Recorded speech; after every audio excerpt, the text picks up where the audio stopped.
오늘 말씀은 마태복음 17장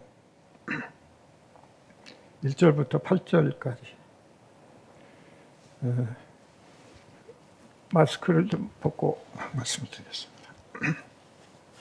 먼저 제가 봉독하겠습니다. 서로 교독하시죠. 엿새 후에 예수께서 베드로와 야고보와 그 형제 요한을 데리시고 따로 높은 산에 올라가셨더니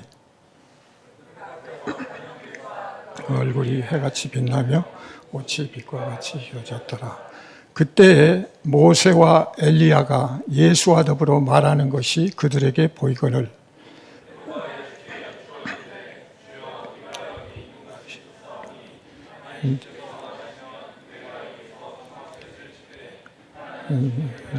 하나는 모세를 위하여 하나는 엘리야를 위하여 하리이다. 말할 때 홀련히 빛난 구름이 그들을 덮으며 구름 속에서 소리가 나서 이르되 이는 내 사랑하는 아들이요 내 기뻐하는 자니 너희는 그의 말을 들으라 하시는지라. 예수께서 나와 그들에게 손을 내시며 이르시되 일어나라 두려워하지 말라 하시니 제자들이 눈을 들어 보시매 오직 예수 외에는 아무것도 보이지 아니하더라. 아멘. 예수님이 오늘 제자들 데리고 높은 산 변화산을 올라가시는데 맨 처음에 예수님이 제자들한테 어떤 말을 하셨을까? 묵상하다가 그래 가자 변화산으로. 오늘 말씀에 변화산이란 표현은 없습니다. 말씀에 높은 산으로 이렇게 명기가 됐는데 예수님이 산에 오르시면서 그 변화를 일으키시고 변형이 되신 그런 상황 때문에 아마 변화산이라는 이름을 갖게 되는데 우리가 오늘 이 제자들이 세 제자가 그 예수님을 따라서 산을 오르는데 어떤 심정이었을까? 이것부터 한번 생각을 해보고자 합니다. 아마 예수님이 산에 가자고 이렇게 따라오라고 했을 때 마음이 설레고 기대감이 있고 어떤 산으로 갈까 두렵고 궁금하고 또 한편은 불안하고 뭐 이런 그 심정이었을 겁니다. 근데 얘들이 산에 가면서 어떤 상태로 갔을까? 오늘날 우리가 등산할 때 물통, 페트병 들고 먹을거리 싸들고 뭐 이러면서 올라갈 수 있는 상황은 아니었다. 그렇다면 그들은 이 세상에서 갖고 있던 모든 것들을 내려놓고 오직 주님만 따라서 올라갔다. 그러므로 우리 신앙생활의 첫 출발이 바로 여기에 있다 이렇게 얘기할 수 있습니다. 우리가 산에 올라갈 때 자동차를 갖고 가는 것도 아니고 돈을 가지고 가는 것도 아니고 권력과 명예를 가지고 올라가서 쓸 수 있는 것도 아닙니다. 오직 주님만 바라보고 주님의 뒤를 따라서 그 산을 올라가는, 그럼으로써 모든 것들을 포기하는 그런 상태가 되는 겁니다. 그런데 여기서 또 하나 우리가 주목해야 될 부분은 주님께서 산에 올라가시고 하는 이 모든 과정이 어떤 식으로 진행이 됐겠는가? 사실 우리가 누구를 만난다고 할 때는 시간 약속을 합니다. 장소도 약속을 해야 됩니다. 그리고 무엇 때문에 만날 것인가? 물론 친구 사이에는 그냥 만나기도 하지만 최소한의 우리가 어떤 만남을 할 때는 그 만남의 주제가 있다. 이 세 가지가 반드시 조건이 충족이 되고 그리고 만남이 이루어지는 거야. 그리고 여기에는 물론 주체자인 그 참여자가 있고 또 아니면 따라가는 보행자가 있단 말이에요. 그 입장은 다르죠. 그래서 오늘 제자들은 예수님을 따라가는 이 배석자지 주체자가 아니에요. 그렇게 따라서 지금 올라가는데 이 만남을 어떻게 이루어졌을 건가? 여러분들이 한번 생각을 해보시면 참으로 신비스럽죠.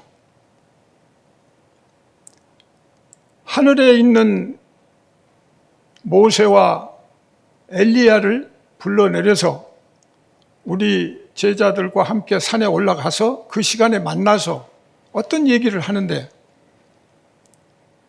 이것은 대단히 신비롭기도 하고 이 지구상에 있을 수 없는, 역사상에 이루어질 수 없는 그런 일들이 지금 벌어지는 겁니다. 자연과 초자연이 만나는 이런 변곡점이 생기고 있다. 그런데 이것들이 어떻게 형성이 됐을 건가? 오늘날 같이 SNS, 스마트폰이 있어가지고 미국이나 아프리카나 뭐 어디 전화해가지고 나 며칠 날 몇 시 비행기로 가니까 무슨 공항에 나와 뭐 이렇게 얘기할 수도 있고 약속이 됐는데 여기는 그런 기구가 없잖아요. 오늘날 발달된 그런 과학기구도 없는데 어떻게 해서 이게 만남이 이루어질 수 있는가? 이 만남은 영적인 기도 아니고는 이게 연결될 수가 없죠. 그래서 여기에서 우리가 유추할 수 있는 것은 예수님이 많은 시간을 통해서 기도하시고 그 기도를 통해서 소통이 돼가지고 이 정확한 시간과 장소가 약속이 된 거죠. 그 외의 지역이 얼마나 많아요. 어느 산인지, 여기는 높은 산인데 높은 산도 많을 텐데 그 산에 올라가서 하늘에서 내려온 모세와 엘리야와 주님이 만나고 그 광경을 이 제자들이 볼 수 있다는 건 대단히 중요한 문제다. 그래서 이 모든 만남은 하나님이 주관하시고 예수 그리스도가 주관하셨다는 게 우리가 먼저 확실하게 생각을 해야 됩니다. 그 당연한 얘기인 것 같지만 이게 세상에서 일어난 일 같으면 또 그렇게 생각할 수가 있지만 이것은 영적인 접촉이기 때문에 그렇다. 그래서 주님께서 주도적으로 콜링을 하셨는데 이런 부분들을 어떻게 확인할 수가 있는가? 오늘 마태복음 17장 1절에 처음 시작할 때 이렇게 얘기합니다. 엿새 후에 예수께서 베드로와 야고보와 그 형제 요한을 데리고 이렇게 이제 표현이 되는데 이 17장 이전에는 바로 뭐가 일어납니까? 이 예수님이 이 하나님의 백성과 또 그 당시에 지도자들과 지금 갈등이 생겨가지고 지금 뭔가 심각한 상황이에요. 그러니까 곧 십자가를 지셔야 되는 그런 상황이라는 거죠. 그런 상황에서 엿새를 기다리신 거예요. 엿새를. 그런데 아래 출애굽기 24장 16절 보면 여호와의 영광이 시내 산 위에 머무르고 그들이 엿새 동안 산을 가리더니 구름이 엿새 동안 가리는데 일곱째 날에 여호와께서 구름 가운데서 모세를 부르신다. 여기에 이 엿새 동안을 기다리시는 의도가 이 구약에 나오는 이 말씀과 지금 맥을 같이 하는 거예요. 그러니까 우리가 늘 아는 일곱 번째 날, 안식의 날, 주님의 날, 그것과도 이게 맞춰지는 거죠. 달력이 없고 시계가 없더라도 스마트폰이 없더라도 이게 지금 연결이 돼서 만나는, 그래서 그 만남을 통해서 여호와의 영광이 이스라엘 자손의 눈에 맹렬한 불같이 보이더라 이렇게. 그렇게 해서 이 만남이 이루어지는데, 그렇다면 예수님께서 변화산 그 산 높은 곳에 도착하셔서 뭘 했을까? 뭘 하셨을까? 가장 강구하시는 그런 부분이 어떤 거였을까? 이렇게 보면 분명히 예수님은 기도를 하셨을 거다. 기도 아니고는 그 시간과 타임을 맞출 수가 없죠. 기도하시고. 그런데 제자들은 또 어떻게 했을까? 제자들은 아마 아무 지금 목적도 확인 못하고 예수님 따라서 무슨 일이 일어날지도 모르고 와서 예수님이 기도하시는데 다른 구절에서 보면 예수님 기도하시러 갔을 때 단 한 시간도 같이 하지 못하는 그런 제자들인데 가가지고 한편으로는 두리번 거리고 아마 그 시간이 또 저녁이었을 수 있죠. 무섭기도 하고 두렵기도 하고 초조하기도 하고 그런 가운데에서 제자들도 예수님이 기도하시다가 흉내는 했을 수 있다. 아, 예수님이 저기서 기도하시니까 우리도 기도해야지. 그런데 기도의 내용이 다를 수가 있다는 거죠. 예수님은 지금 하나님과 함께 모세와 엘리야를 불러서 제자들에게 어떤 모습, 변형된 모습을 보여주고 그걸 통해서 하나님을 믿고 의지하게 하려고 하는 그런 의도가 있는데 제자들은 그런 어렴풋의 그 뜻은 알지만 확실하게 알지 못하니까 아마도 자기 기도를 했을 거예요. 무섭지 않게 해주세요. 먹을 것도 없이 왔는데 어떻게 먹을 것 좀 해결해 주세요. 뭐 이런 기도를 했을 수도 있고 전혀 기도가 질이 다를 수가 있다. 한번 생각을 해봐야 되고 어떻든 그 기도에 몰입하는 순간 예수님께서 그들 앞에서 변형되사 그래요. 말씀이 변형되고 그 얼굴이 해같이 빛나고 옷이 빛같이 희어졌더라 이렇게 표현해요. 그러니까 변형되시니까 그 순간에 그때에 성경에는 모세, 엘리야 그리고 예수 그리스도의 대화 이렇게 표현이 되거든요. 그러니까 그때예요. 예수님이 변형되어 가지고 그 타임에 모세와 엘리야가 나타나서 같이 세 분이 대화를 나눴다. 그래서 이 사건은 대단히 그 시공을 초월한 자연계와 초자연계가 만나는. 그러니까 우리는 이 자연계에 살다 보니까 자연계의 사고가 갇혀가지고 다른 거 생각할 겨를이 없어요. 모든 걸 해석하고 보고 하는 것은 이 세상 것 기준으로 해서 이 세상 것에 맞춰서 해석하고 보려고 하니까 여기에 문제가 있는데 어떻든 그런 엄청난 일들이 인간의 역사 한 복판에서 지금 일어나고 있다. 이것은 그 누구도 할 수 없는 그런 일들이 지금 일어나고 있습니다. 이런 경이롭고 놀라운 이런 유일무이한 이런 사건이 바로 여러분의 사건이고 우리의 사건이고 나의 사건이라는 이 생각을 가지고 오늘 말씀을 접해야 된다. 특별히 여러분 아시다시피 모세는 예수님 그 당시로부터 1500년 전의 사람이에요. 엘리야는 그때부터 900년 전 사람이에요. 그런데 그런 시차를 두고 있었던 사람들이 한 시간에 딱 모일 수 있다는 거. 그러니까 우리 인간 세계의 그 시간 개념으로 보면 이게 불가능한 거예요. 전혀 불가능한 일이에요.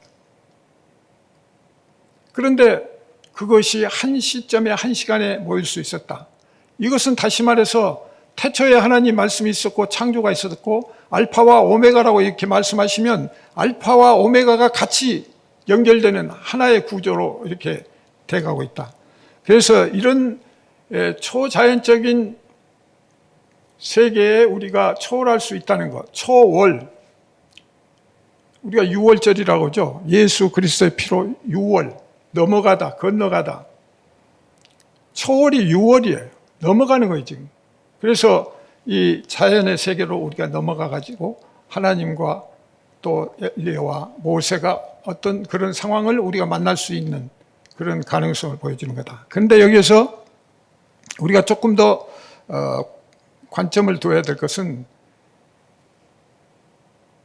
소위 말하는 짝의 개념이다. 이 세상은 다 우리가 이치적으로 보면 음과 양 뭐 이런 일반적인 그런 철학적인 그런 생각을 갖는데 여기서 우리는 다른 각도에서 봐야 되는데 모든 게 짝으로 돼 있어요.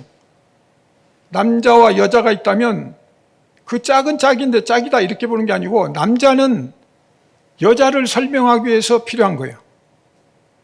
여자는 이 남자라는 존재를 설명하기 위해서 필요한 거고 죄와 악이 있는데 이 죄악이 선을 설명하는 하나의 도구라는 거죠. 그래서 이 죄가 필요한 거예요. 이 죄가 없으면 선을 설명할 수가 없어요. 뭐 어떻게 설명할 거예요? 하나님은 초월적인 존재이시기 때문에 이 우주 만물 가운데 계시면서 이 우주 만물 가운데 있는 어떤 모든 물질을 들어서 설명을 드리는 거예요. 그래서 한쪽을 통해서 오늘 말씀도 시공을 초월해서 있는 말씀인데 어떤 한쪽, 그러니까 모세와 엘리야가 있어야 제자들한테 그걸 설명할 수 있는 거예요. 지금 이 상황은 아주 중요한 지금 믿음의 터닝 포인트를 지금 설명하기 위해서 설정이 된 무대거든요. 그래서 우리가 반드시 한쪽을 다 같이 이해를 하면서 반드시 한쪽이 필요하다. 그래서 우리가 이 제자들이 변화산에서 변화하는 그 모습을 보고 바뀔 수 있는 그런 경우들이 생긴다. 그런데 오늘 그 엘리야와 모세도 똑같이 시내산에서 하나님의 음성을 들었던 사람이에요. 그리고 한 사람은 모세는 가나안 들어가기 전에 죽었죠. 그런데 시체를 찾을 수 없더라 이렇게 표현이 되어 있어요. 시체를 찾을 수 없다는 것은 일부 학자들은 그래서 하나님이 모세의 장사를 지내주셨다 이렇게 표현을 하고, 엘리야는 회오리 바람이 부는 그 상황을 통해서 하늘로 들려 올려진 사람이에요. 이 땅에서 죽지를 않았어요. 그러니까 여러분들도 어느 날 하나님이 그렇게 불러가실 수도 있어요. 이 땅에 묻히지 않고 엘리야처럼 불려서 회오리 바람에 올라갈 수 있는 그런 상황이 되는 거다. 그 다음에 이 두 사람이 아까 말씀드린 대로 전혀 다른 시간에 그 시내산 하나님 음성을 들었던 사람이다. 그렇다면 오늘 우리도 예수 그리스도를 통해서 하나님 음성을 들을 수 있는 존재다. 이런 말씀을 드리고, 우선 출애굽기 34장 29절에 보면 모세가 그 증거 두 판을 가지고 이렇게 손에 들고 내려오는데, 모세는 여호와가 자기하고 말을 했어요. 말을 하고 이렇게 내려오는데 그러므로 말미암아서 자기 얼굴이 피부가 그냥 광채가 나는 이런 그 상황인데 자기는 모르더라, 깨닫지 못하더라 이렇게 돼요. 그러니까 하나님을 만나고 하나님과 대화하고 하나님 음성을 듣고 오면, 예수님도 보여주셨지만 우리의 그 외적인 모형이 완전히 다른 빛 속에 찬란하게 광채가 나는 그런 모습이 될 수 있다. 그런데 모세 자신은 그걸 몰랐다는 거예요. 여러분이 지금 이렇게 예배 드리고 기도 드리고 이렇게 나와 있을 때 본인은 모르지만 우리 안에서 예수 그리스도를 통해서 우리에게 뭔가 보이지 않는 광채가 날 수 있어요. 다른 사람은 딱 볼 때 느낄 수도 있어요. 뭔가 다르네, 저분은. 느낌이 다르네. 이런 경우가 될 수가 있다. 그래서 모세가 죽을 때 보면은 사실 시인을 찾지 못했다 이런 얘기가 되는데, 그 하나님이 그런 제사를 지내주셨지만 모세가 죽은 나이가 120세예요. 근데 그 성경에 보면은 신명기 34장 7, 9절에 보면은 120세 죽었는데 눈이 흐르지 않았다고. 눈이 흐르지도 않았고 기력이 쇠하지도 않았다. 그러니까 120세에 죽는데 젊은이처럼 평평하게 눈도 흐리지 않고 기력도 쇠하지 않는 그런 상태에 죽었다. 그러니까 이건 하나님이 불러가신 거고 하나님이 장사를 지내주셨다는 말도 틀린 말은 아닐 수 있다. 하나님 계획에 의해서 모세는 이스라엘 백성을 이끌고 가나안 땅 직전까지 간 거 아닙니까? 그러니까 마지막도 하나님은 모세를 책임지시고 모세를 장사 지내주시고, 이 땅의 문제는 그런 수준이 아니다. 하늘의 백성으로서 하나님이, 그러니까 우리는 가끔 모세가 가나안 못 들어갔으니까 그럼 지옥에 갔을까? 이런 추론을 하는데 그게 우리가 지금 넌센스죠. 하나님이 그런 분이 아니라 하나님이 지금 이런 무대를 설정하고 설명하는 것은 다 우리를 위해서, 우리가 지금 하나님의 그 존재를 인정하고 그 하나님이 섭리, 하나님이 인도하시는 그런 거를 깨달으라고 지금 모델로, 그래서 그 모세가 또 필요한 거죠. 짝을 만들으라고. 여러분도 120세까지 살 수가 있고, 여러분도 나이 들어서 눈이 흐리지 않고 기력이 쇠하지 않을 수 있습니다. 그러니까 미리 걱정할 필요도 없고 그런 믿음으로 그냥 사는 거예요. 그리고 그 다음은 또 우리에게 정해진 게 천국이 정해졌잖아요. 그런데 그것을 걱정하거나 두려워하거나 이러면 안 된다. 그래서 이 성경의 말라기야 4장 4절을 보면 성경에서도 모세와 엘리야를 그 짝을 연결하는 부분이 나옵니다. 다 같이 한번 읽어보실까요? 시작. 너희는 내가 호렙에서 온 이스라엘 위하여 내 종 모세에게 명령한 법 곧 율례와 법도를 기억하라. 보라, 여호와의 크고 두려운 날이 이르기 전에 내가 선지자 엘리야를 너희에게 보내리니. 그러니까 모세와 엘리야를 연결시키잖아요. 그리고 오늘 지금 두 사람이 내려왔어요. 그래서 여기서 변화되는 그 개념을 우리가 잘 알아야 되는데, 우리 이 세 사람이 만나는 목적이 그러면 과연 뭐냐? 그래서 이게 예수 그리스도의 부활이다. 예수 그리스도의 죽음이다. 이게 전제가 되는 거예요. 그래서 여러분들이 이 부분을 잘 알으셔야 되는데, 우선 신명기에서는 18장 18절에서 이 선지자를 미리 예언하시죠. 너와 같은 선지자 하나를 그들을 위하여 일으키고 내 말을 그 입에 두리니 내가 그에게 명령하는 것을 그가 무리에게 다하리라. 이렇게 해서 미리 하나님께서 신명기에서 그걸 예언을 해서 말씀을 이렇게 주시고, 그렇기 때문에 지금 이 영광의 빛이 모세가 받았던 또는 엘리야가 받았던 이거보다는 훨씬 예수 그리스도의 영광의 빛이 지금 크게 마가복음에서 표현해 나가고 있어요. 이거는 뭐냐면 예수 그리스도가 모세나 엘리야하고 동격이 아니라는 거예요. 셋이 만났다고 해서 우리는 동격으로 봐버리면 안 돼요. 이게 하나님이에요. 예수 그리스도 하나님이신데 지금 몸을 입고 이 땅에 오셔서 우리를 구원하시기 위해서 지금 하나님이 우리를 섬기시는 거예요. 우리가 하나님 섬기는 게 아니에요. 하나님이 지금 예수 그리스도가 우리를 섬기러 오셨다고 그랬어요. 그래서 와서 지금 섬기고 계시고, 그 섬김의 일환으로 우리 제자 대표로 3명을 데리고 지금 변화산 그 높은 산에 가서 이런 지금 무대를 설정하시고 보여주시는 거죠. 그래서 이 의도를 잘 알아야 되는데 제자들은 그 뜻을 분명히 이제 알지 못하는 그런 경우가 있습니다. 그래서 이 내용을 한번 좀 정리를 하자면, 변화산의 그 첫 번째 변화는 시공을 초월했다. 역사의 한복판에서 초자연적인 만남이 일어났다. 이것은 유일무이한 그 상황이다. 그 다음에 예수님이 변화돼서 영광을 받으시고 그 변화된 그 변화가 기적이고 이적이다. 그러니까 지금 우리가 이 땅에서 살고 있는 것도 기적이에요. 따로 기적을 예수님이 오셔서 병자 고치신 것도 기적이란데 그건 그 다음 기적 중에 기적이고, 오늘 지금 만나는 이 기적은, 예수님 기적은 기적 중에 기적 중에 기적 중에 기적이다. 그러니까 우리는 다 그냥 기적 중에 사는 거예요. 그런데 기적을 따로 이렇게 구분해서 생각할 이유는 없다. 동시에 이 모든 것이 부활과 영생하고 연결이 되어 있다. 그리고 하늘의 비밀이 공개됐다는 것을 우리가 알아야 되고, 동시에 하나님의 주권과 이 모든 것 무대 설정과 앞으로의 모든 섭리가 우리의 영혼을 구원하시고 우리를 인도해 가시는 게 모든 섭리가 하나님의 주권 안에 있다. 내가 뭘 잘해가지고 점수 따가지고 내가 달리기를 잘해서 그것을 획득할 수 있는 것이 아니다.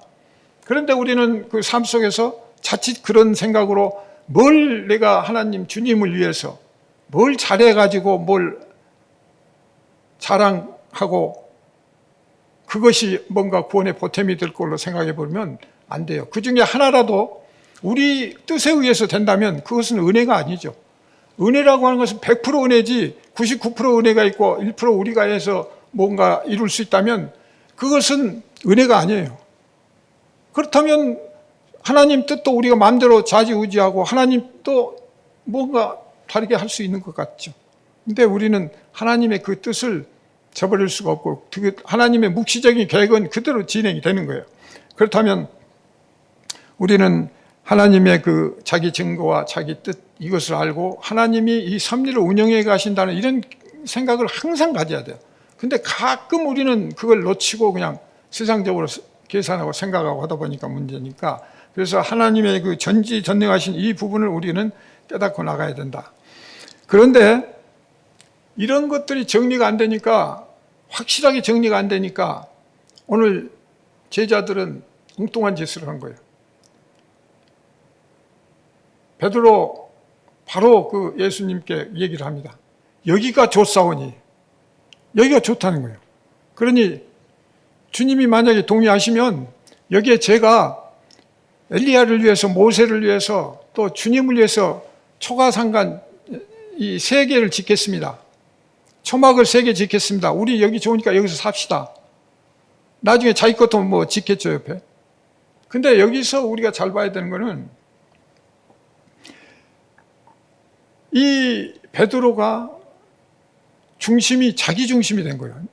내가 지금 모든 이 무대와 하나님이 감독이시고 역할이신데 거기에 자기가 끼어들어가지고 이 초막을 지어서 뭐 기여를 하겠다는 거죠. 하나님께 뭔가 잘 보여드리겠다. 그 성격이 다혈질이니까 뭐 나쁘다는 건 아니지만 그 관점이 완전히 정리가 안 됐다는 거죠. 이 역사의 주인공 하나님이시고 하나님이 운행하시고 그런 생각을 확실하게 가지면 자기가 거기서 그 얘기 할 수가 없어요. 그런데 이게 얘기는 내가 내 힘으로, 내 중심으로 뭔가를 해보겠다는 한 부분을 남겨놓은 거예요. 한 부분을 남겨놓고 이런 것들이 인위적인 사고, 인본위적인 사고를 아직 떨쳐버리지 못했다.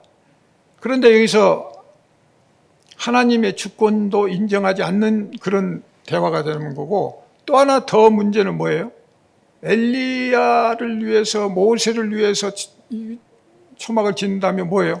하늘에서 지금 내려온 사람을, 그 사람을 붙들겠다는 거예요. 붙들어 매겠다는 거예요. 땅적인 걸로 만들겠다는 거예요. 우리는 지금 영적으로 가야 되는데, 땅적인 걸 버리고 영적으로 가야 되는데, 그 사람들 불러 땅에다 매가지고 같이 여기서 살자는 거예요. 끌어내리자는 거예요. 정반대로 지금 이런 숨은 그 행동이 그렇게 표현되는데 우리는 뭐 모르고 자랑스럽게 뭔가 역할을 했다고 이렇게 생각할 수 있는 부분들이 있다. 그래서 여기에서 우리는 항상 그 주동적인 것과 피동적인 것들을 생각을 하고, 그래서 항상 하나님 주권을 늘 먼저 생각을 해야 된다. 내 주장, 내 주권, 이걸 생각하는 순간 그것은 다 정반대로 무너지는 거니까. 그리고 목적 의지가 없으면 항상 헤매게 돼 있죠. 우리가 오늘 뒤에 말씀이 나옵니다만, 예수 그리스도를 믿고 어떤 목적이 설정이 되면 그 목적이 나를 이끌고 가는 거예요. 그래서 그렇게 가는데 그것들이 뚜렷하게 설정이 안 되면 우왕좌왕하고 이럴까 저럴까 하면서 두렵고 불안하고 그렇게 맹목적으로 살아가는 존재가 된다. 그래서 오늘 말씀 중에 그 가장 핵심적인 부분이 뭐냐면, 왜 부르셨나? 이 대화의 주제는 뭔가? 시간과 장소까지는 정해졌는데, 그리고 해결이 됐는데, 그러면 세 사람이 만난 그 주제가 뭔가? 대화가 뭔가? 언어적으로 보면 어떤 언어를 사용했고, 또 이 보편적인 언어를 사용했다면 제자들도 옆에서 그 대화는 들었을 거다.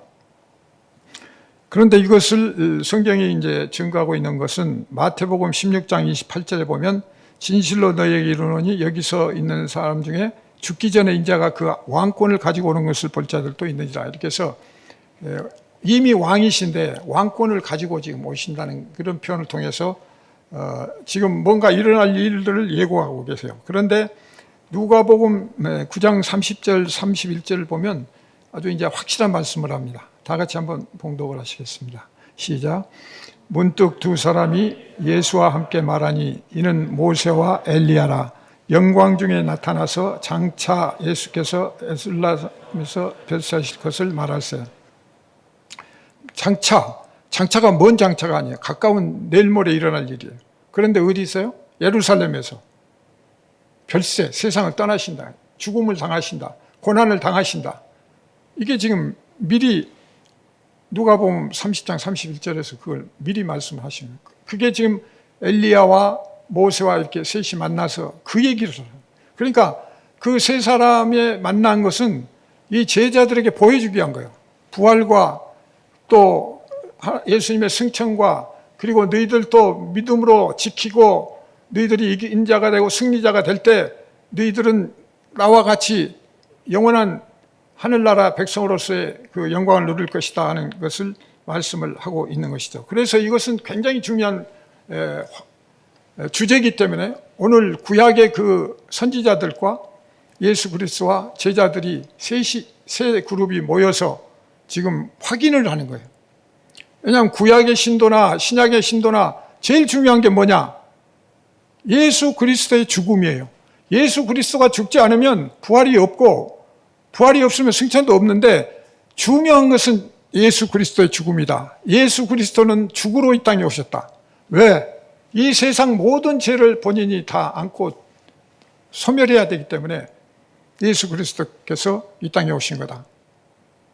그래서 그 점이 분명히 서지 않으면 안 되는데 모든 신약 구약 신도들이 포커스는 예수님의 죽음에 있다. 근데 그 죽음이 고난의 죽음이요, 고통의 죽음이에요. 그래서 우리는 그 의미를 더 깊이 깨닫고 십자가의 의미를 다시 한번 새기면서 우리가 주님 앞으로 나가야 된다. 그래서 여기서 아까 말씀드린 대로 이 변화산에서의 어떤 다른 주제도 있을 수가 없는 거예요. 오직 예수 그리스도의 죽음이다. 예수 그리스도의 부활이고 그 다음에 예수 그리스도의 승천이 이제 이루어질 그런 상황을 말씀드리고 있다. 그래서 여기서 예수님께서 얼굴이 그 해처럼 빛나고 옷이 빛나서 휘어졌더라고 하는 그런 표현을 통해서 예수님의 그 영광 받으시고 몸이 변형됐다고 하는데 이 변형된 그 몸을 우리가 여기서 확실하게 다시 한번 생각할 수 있다. 변형된 모습이라고 하는 것은 지금 우리가 있는 이런 것만 어떻게 그냥 변형돼서 아까 모세가 올 때 얼굴이 환해지고 이런 어떤 빛나는 그런 상황을 넘어서는 변형의 개념을 우리는 생각을 해야 된다. 그래서 오늘 그 변화가 그 의미가 영어로는 change지만 히브리어로는 하파크, 헬라어로는 아라소 이렇게 되는데 하나님이 그 정의하시는 게 있어요. 욥기 38장 14절에 보면 광명 앞에 모든 것이 드러나는 것을 땅이 변하여 토판에 찍은 것 같이 선명하다고 묘사를 하고 계세요. 토판에 완전히 찍은 것처럼 완전히 변화. 그런데 신약에서는 근본적인 본질적인 변화, 근본적인 본질적인 변화, 부활을 얘기하는 거야. 죽음이에요. 죽고 새로운 몸으로 태어난 거. 전 인격적인 변화를 통해서 그것이 일어나야 한다. 그래서 우리가 여기서 몸의 변형이라고 하는 것은 그냥 일반적인 껍데기의 어떤 변형으로 보면 안 된다. 예수님이 부활하실 때 어때요? 부활하시고 40일 동안 이 땅에 계시고 또 승천해서 3번 이 땅에 오셨는데 나타나셨는데 그 부활하신 이후에 그 모습이 어땠어요? 골방에 있는데도 들어가시고 또 그냥 예루살렘에서 갈릴리도 그냥 제자들보다 먼저 가 계시고 이 몸이 있는데 그리고 몸이 있다가 도마가 그러니까 손 찔러봐라 그러고 이렇게 손도 내밀으시는 그 몸이 있는데 몸이 지금 우리가 입고 있는 이 몸이 아니라는 거예요. 새로운 몸이다니 변형된 몸이라는 게 그 개념을 우리가 가져야 이 땅에서 이 몸을 막 아끼고 안 죽으려고 그러고 막 고민하고 막 이럴 게 조금 차원을 넘어서야 된다. 그래서 욥기 38장 14절에 보면 똑같이 그렇게 말씀하십니다. 땅이 변하여 진흙에 인친 것 같이 되었고 그들은 옷같이 나타났더라. 이렇게 얘기를 하시고 그 다음에 그 고린도전서 15장 51절과 21절에 보면 그 비밀을 얘기를 한다고 그래요. 그래서 순식간에 홀연히 다 변화된다고. 그 나팔 소리가 나면 죽은 자들이 썩지 아니할 것으로 다시 살아난다고. 그러니까 하나님이 부르시고 하나님이 어느 날 소리를 들려주시는 순간, 부르시는 순간 우리는 홀연히 엘리야처럼 회오리바람 속에 우리가 그냥 휴고라고 그런 표현을 또 쓰는데 그런 변화가 일어날 수가 있다. 그래서 우리가 이런 비참한 먼지 티끌로 만들어지고 죄악 가운데 살면서 온갖 죄악으로 더럽혀지는 우리가 이 몸이 영원한 영광의 어떤 상태로 변화할 수 있다는 이 변화, 가능성, 이것을 오늘 말씀이 보여주니까 이것은 그 당시에 있던 제자들에게는 천지개벽할 노릇이죠. 창조하시는 그 역사와 맞먹을 정도의 또 새로운 역사가 지금 일어나는 건데 그것이 곧 우리의 것이다. 우리의 문제다. 우리가 소망을 갖고 희망을 갖는 그런 근거가 된다. 그래서 우리는 이런 역사적인 그런 상황을 통해서 우리가 변화되고 우리가 믿음을 갖고 영광을 누릴 수 있는 그런 상태가 된다. 그래서 어떻든 우리가 예수 그리스도께서 이렇게 얘기를 하시는 그 과정에서 이제 하늘에서 뭐예요? 하늘에서 하나님의 그 목소리가 들리잖아요. 너희는 그의 말을 들으라. 이런 말씀이 들려요. 근데 이 말씀은 예수 그리스도께서 세례 받으시고 그 다음에 공생의 시작을 할 그 시점이잖아요. 그래서 바로 이제 사탄의 시험을 받으실 그 직전에 하나님이 나타나셔서 이것을 확증을 해줘요. 이건 아들이야. 내 사랑하는 아들이고 기뻐하는 자야 하고 알려주시는데 바로 그 두 번째 이렇게 나타나신 것이 오늘 말씀에 나타난 거죠. 그래서 똑같이 내 사랑하는 아들이요 내 기뻐하는 자니 그러시면서 오늘 말씀 뭐예요? 너희는 그의 말을 들으라요. 다른 게 없어요. 다른 거 하지 마. 그의 말만 들어. 그 말을 듣고 믿어. 그리고 그 말에 순종을 해. 이게 가장 그 키포인트 핵심 말씀이다. 그래서 그 하나님께서 저의 말을 들으라고 이렇게 명하신 이유를 한번 정리를 해보면 똑같은 결론입니다. 하나님이 살아계심을 확정해 주시는 거죠. 그러니까 하나님은 모세 때나 엘리야 때나 예수 그리스도 때나 또 앞으로 지금 우리의 이 시간까지도 하나님은 알파와 오메가로서 전체를 지금 주관하고 섭리하고 계시다는 걸 보여주시는 거고, 그래서 첫째 하나님이 그 살아계시고 또 주권자이심을 그를 보여주시는 거고, 또 동시에 예수님의 신분을 확인해 주신 거야. 아들이라는 거 재확인을 해 주시는 거고, 그리고 몸의 부활이 곧 그 부활이고 또 계속 그것이 영원한 생명이라는 것들을 확증적으로 보여주시면서 앞으로 성령의 미세한 음성이 예고되니까 너희들 말씀과 기도로 신앙생활을 좀 잘해봐라 하는 그런 취지가 담겨 있다고 저렇게 봅니다. 그래서 우선 누가복음 1장 74절 75절에 보면 주의 앞에서 종신토록 성결과 의로 두려움이 없이 섬기게 하리라 이렇게 말씀을 하고 계시거든요. 그래서 우리는 어떻든 예수 그리스도의 말, 그의 말을 들어야 할 의무가 있습니다. 의무가 있고 그것이 우리의 유익인 거예요. 그렇기 때문에 이 말씀을, 하나님의 말씀을 우리한테 주시는, 내 심령에 주시는 말씀으로 들어야 되고, 그리고 동시에 예수 그리스도를 우리는 선지자로 그리고 교사로 믿어야 하고, 위대한 율법의 창시자이면서 또 왕이시면서 우리를 다스리시는 분이라는 이 개념을 확실히 갖고 우리가 순종하는 마음을 가져야 된다. 그리고 동시에 하나님을 알려고 하면, 하나님의 뜻이 뭘까 한다면 결국 예수 그리스도의 말씀, 그의 말을 들으라 해서 그의 말을 들어야 돼요. 그냥 말을 읽어야 돼요. 그래서 그 말씀 가운데 우리가 가야 된다. 그리고 이제 그런 상황이 전개됐을 때 지금 제자들은 어땠어요? 하나님의 그 구름 속에서 빛과 같이 이 하나님이 말씀에 이제 나오니까 그 순간 그냥 꼬그라졌어요. 다 그냥 엎드려지는 거예요. 그러니까 하나님의 말씀만 들어도 우리는 설 수가 없어요. 그만큼 위험이 있는, 권위 있는 말씀이라는 거죠. 그게 마음으로 느껴져야 돼요. 그러니까 오늘 지금 그의 말 들으라 할 때 이 말이 그냥 그의 말을 들으라 이렇게 소리로 들리면 여러분은 아무 의미가 없고, 그것이 내 마음속에 들어서 정말 이건 권위 있는, 권능 있는, 능력 있는 하나님의 말씀으로 들을 때 우리는 지금 꼬그라질 수밖에 없는 그런 상황이다.